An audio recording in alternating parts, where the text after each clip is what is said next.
Hi, and welcome to Get a Clue, Casual Gamer, that's you, where we get a clue, C-L-U-E, about a game. C for components, what are you going to find when you open that box? L for length, how long does this game take to play? U for uniqueness, does this game remind me of something? Some other game maybe?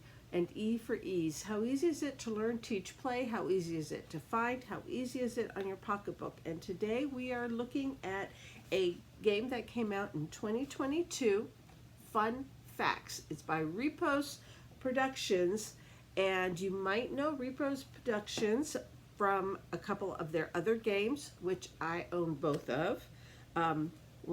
Just one that came out, I believe, in 2019, and So Clover that came out in 2021. Okay, both of them are wonderful party style games. Just one plays up to 7 players, but I liked it so much that I actually put 2 together so that up to 14 players could play. So Clover is a little bit more intense, a little bit more thinky, and so I believe it comes with 6 of the Clovers, so it can play up to 6 players, and that really is enough. You get a little bit more and it might get a little bit too complicated. But today we're looking at the new one on the block. Again, it is also a party game. It plays 4 to 8 players, so that definitely tells you you need to have a group. So, components, what are you going to find inside this box? Well, you're going to find the rules, and they do have a record of legends. So if you want to keep score, and I believe I have some other games that have one of those too, but I don't usually use them. I just want to have fun with the game. You will also find a bunch of markers, wipe off markers in colors that match these chevrons, these plastic chevrons, because you're going to be writing on them with these markers, and they color match, color coordinate with the colors of the markers. Of course, you can always use any wipe off markers. And then you're going to have 2 stacks of cards that have questions written on them. And last but not least, I do believe, is this, which is the marker of who is the first player on that round, because it moves around and everyone gets a turn. And that's it. That's what you're going to find inside this box. So those are the components. Next is length of play. The manufacturer says around 30 minutes, but the truth is it can be 5 minutes, it can be 3 hours. As long as you want to play it, you can keep on asking questions and keep on playing. I know there's specific rules and maybe a specific number that you're trying to get to in a certain number of rounds. I mean, you know, they do have a score grid and all that, but the truth is, with just one and with So Clover, I don't care about the score. People are just having fun coming up with these things. They're all cooperative games. Yeah, they're all cooperative games. We're all trying to just have fun. So when it comes to timing, you can do it, you know, if you want just a filler and do a couple questions and be done with it, you can. If you want to spend the entire night playing the same thing, you can. It's just up to you. So I will say 30 minutes would be the average if you follow the instructions to the letter. But have fun with this game. So that's the length. U for uniqueness, again, the components are the same quality as you would find in their sister games. Repos Production has done wonderful with all of these. Now, when it actually comes to the gameplay, What it does remind me of is another hobby game that is a party game called Wits and Wagers. Whichever Wits and Wagers you get. I have, it's Vegas, baby. Wits and Wagers.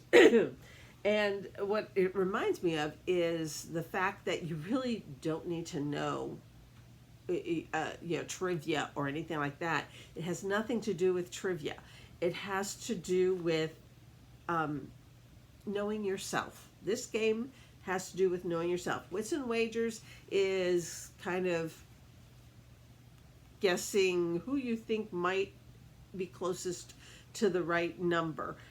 Both of these games, what you're writing down on something is a number. That's it. That's the answer. All the answers are just a number that you write down on yours. So Wits and Wagers is the one that closest reminds me of this. Of course, this, you're not wagering anything. It's just the game itself. So that's the uniqueness. Like I say, the components are on par with its sister games. And the closest game that I can think of, it's you might think it's a trivia game, but it has nothing to do with trivia. Not really. I mean, here's an example of a question. How many years of your life would you give up to become a millionaire instantly? How many years? I read that earlier and I was like, how many years would I give up to become a billionaire instantly?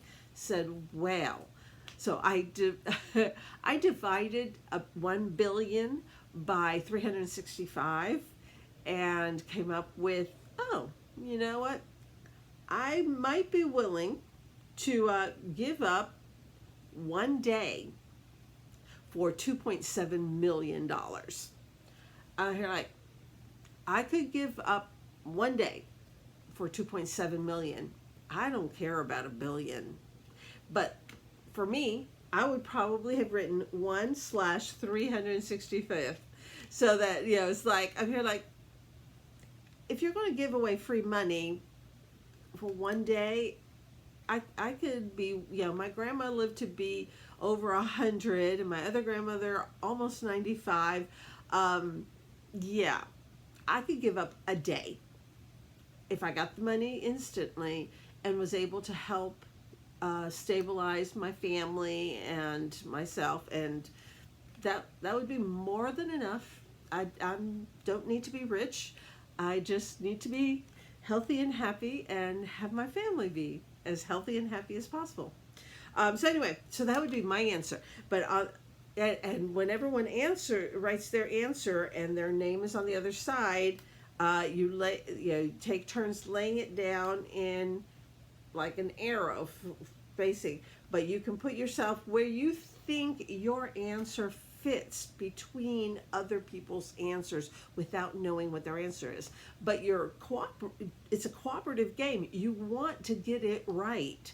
And so that's the game.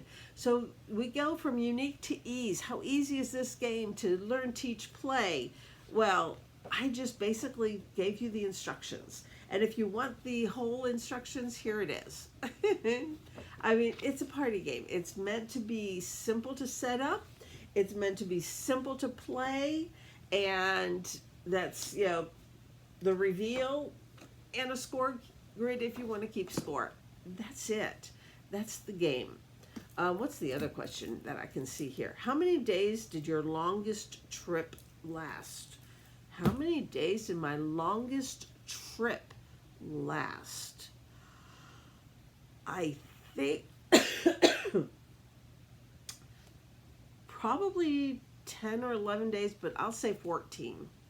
So I would write 14, and that would be my answer, and then try to figure out for family and friends. It's like, okay, it's shorter than my sister Vicky, because I'm sure she's had longer trips than that, but it's probably longer than my sister Debbie, because she doesn't go on a lot of trips.